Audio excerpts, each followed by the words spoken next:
Hello and thank you. Welcome back to Goma At Home. We've been on a hiatus for quite a long time since election period. Now that we're back, election is over, and it has been a very successful campaign for me and Lucy and our team. Lucy will be the mayor of Ormoc, and I'll be the congressman of the 4th District of Leyte.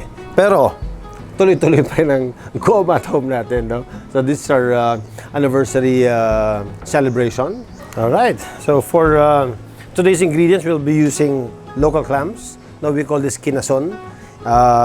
We have chili, tomatoes, garlic, and of course, our Doña Elena spaghetti and Doña Elena extra virgin olive oil. Okay, so first things first, let's boil water and then put lots of salt. Yun. There you go. Nice. Then prepare natin mga ingredients natin. Simple lang, very simple ingredients. No, the Italians love cooking simple food, pero very tasty. So we'll have lots of garlic. We'll put in some tomatoes and some spice. No, yun lang yung basic ingredient niya. So I'll chop my garlic. Oh.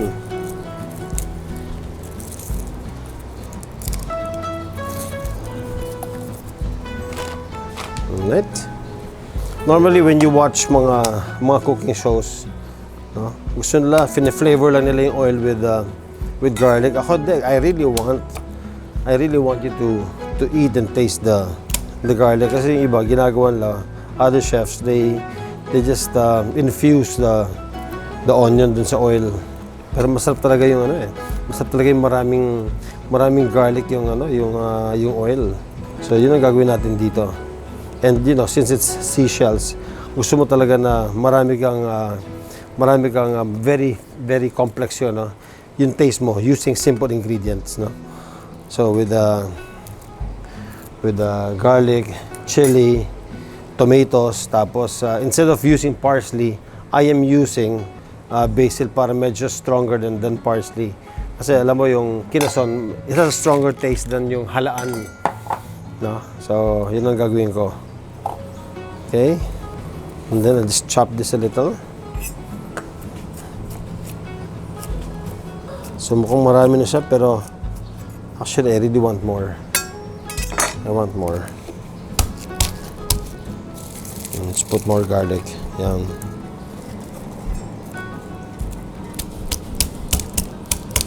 Okay. Good. Mabilis lang lutuin to eh. Once you're set, once you're prepared, it only take about mga 10 minutes cooking time. The pasta will cook in about 8 minutes, and then yung clams nyo, mabilis lang. And just chop it again. Okay lang kahit chunky yung yung onions, yung garlic natin. Put this on the side. Wash your hands. And then at this point I'll heat up my skillet. There you go. Once mainit na siya, lagay ko na yung oil. I'll cut our chili. In chili, depends on how hot you want your chili, your food to be, no? Ito, dalawang malalaking chili to, so should be good enough. If you want it more spicy, pwede. So I'll put in good for about, let's see, we'll make good for isang buong packet na. Ito, marami naman tayo dito, no? Tirahin natin to. Sige, okay?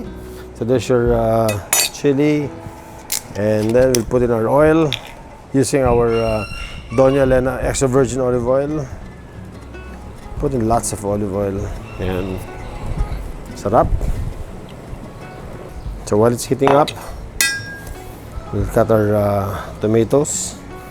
All of this have been pre-washed, no? So don't worry kung hindi ko na siya pinapakita na hinuhugasan yung tomatoes and the other veggies. Malaking putol ng tomatoes. And Ganda ng tomatoes natin yan. Ganun talaga pag summer eh. Gusto kasi ng tomatoes na ano, malakas yung init ng araw sa kanila. Gusto nila full sun all the time. Yung, that's it. At this point, lagay ko na yung garlic natin. Like what I said kanina, gusto ko maraming garlic. I don't want to just flavor the oil. I really want you to taste the garlic and eat it.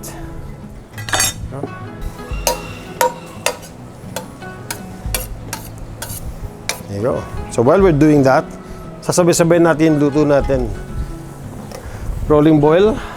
And then, lagyan natin yung pasta natin dito. Okay. That's with salt already. Alright. Nice. 1 pack. It's good for about, depends on how strong they eat, no? It's good for about 4 or 5 people. Okay. Ikot natin ng konti para mababad talaga sa boiling water. So that will cook in about, spaghetti is about 8 minutes. Good. Just let it boil. And then, ganda na yung garlic natin. We'll put in our chili. Yun. Ganda. Let it infuse. Ayan.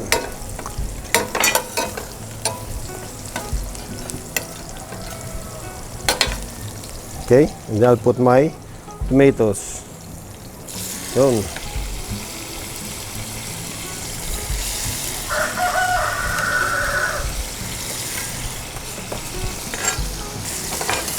Pag malambot na yung tomatoes natin, we'll put in some wine. And then, normally what I do is cook it first with the wine.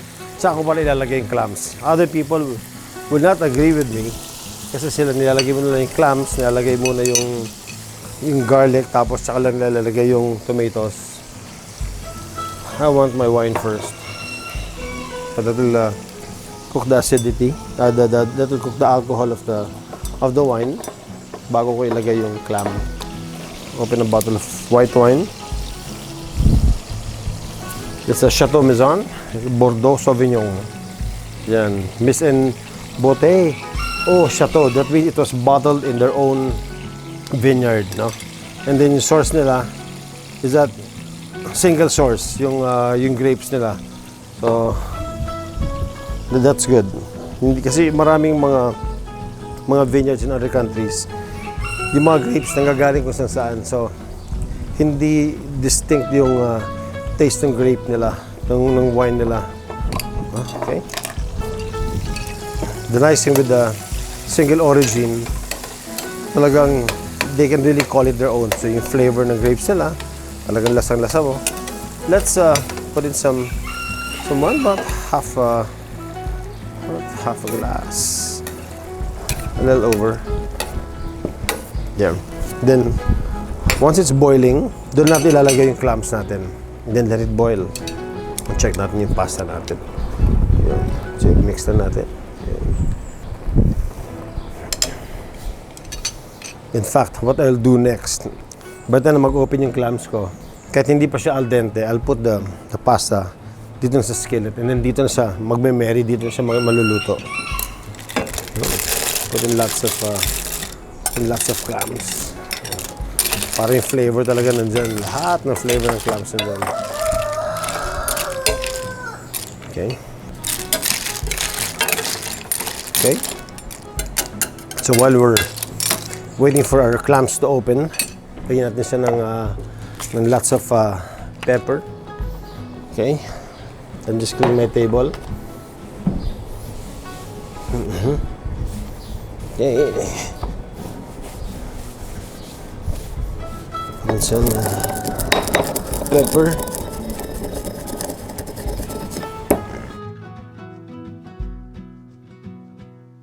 That's it. And then we'll put in some salt. Yan, hindi naman very salty yung clams. So, lagyan natin ng konting salt. Just a little salt. And then, taste natin siya. Mix and then taste. Come on. See the shells are turning orange already. Yan yung color ng kinason. No, it's a local seashell found in this side of Leyte. Okay, try it.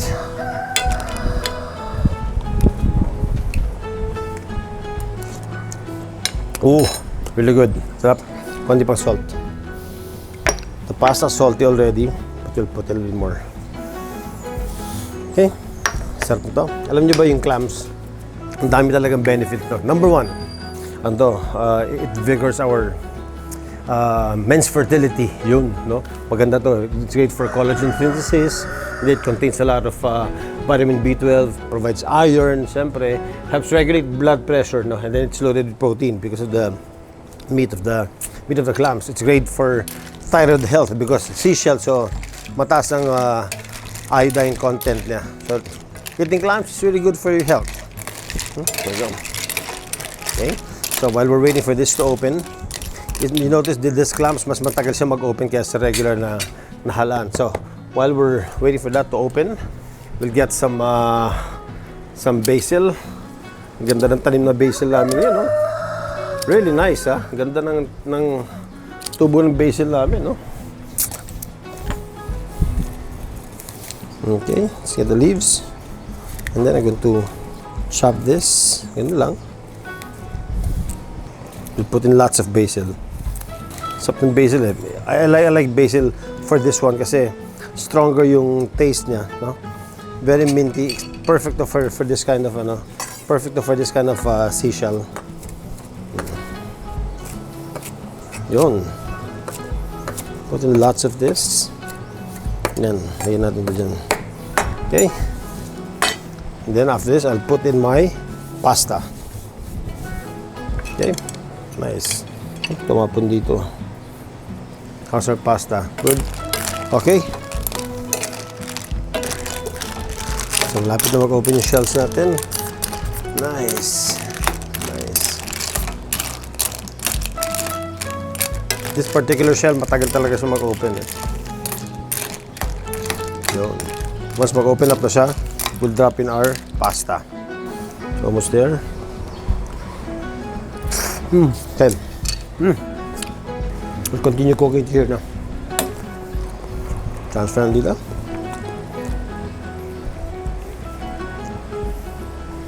Okay. Sarap na ito, early lunch, oh. Bango, ano?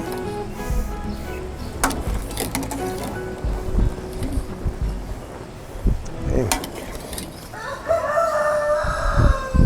Meron pa ba? Let's mix this. Yeah.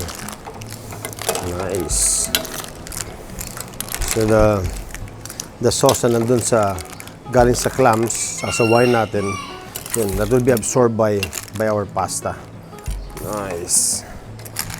See that? See how beautiful it is? Bango. Yeah. I'll give it about 3 minutes to cook our pasta and absorb the sauce. Okay. I want to put in more pepper to give it more flavor.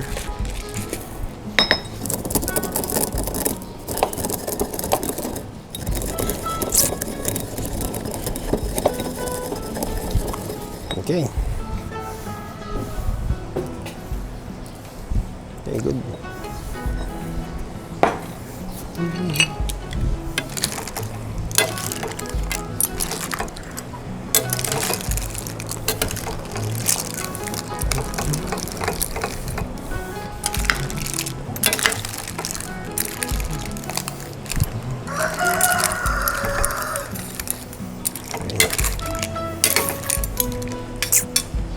Let's get the cover for this. We'll cover it first. Leave it for about a minute or two. Let all the flavors infuse and be absorbed by the pasta. Let's check. Bango, beautiful. Okay.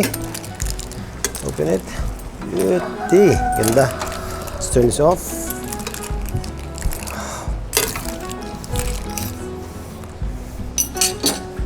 Final taste ng sauce.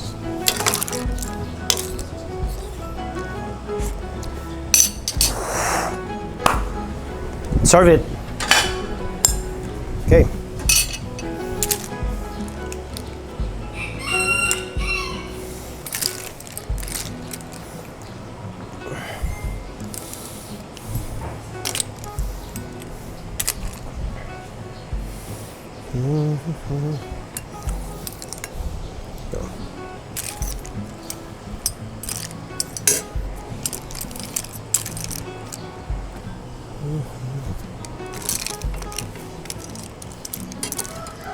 Okay, good.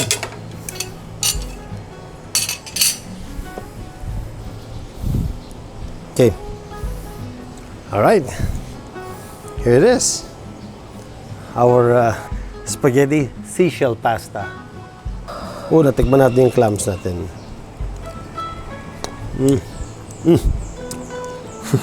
Succulent. Sarap. Especially with the basil. That's why I prefer basil over parsley when it comes to seashells. So it brings out more flavor. Okay.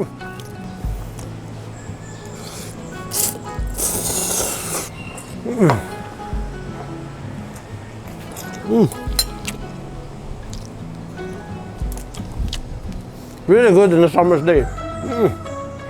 Sarap. It's so simple. It's so fresh. Oh, it's really good. It is really good. There's the taste of tomatoes, and then yung punch ng chili. See how simple it is. The best things in life are just simply simple.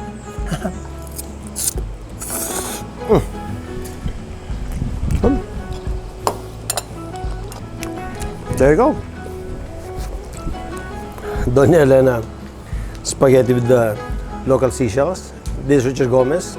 Thank you for joining me right here in Goma At Home. Please like, subscribe, and press on the notification bell para alam nyo kapag meron tayong bagong video na lalabas. Again, thank you for joining me and happy anniversary.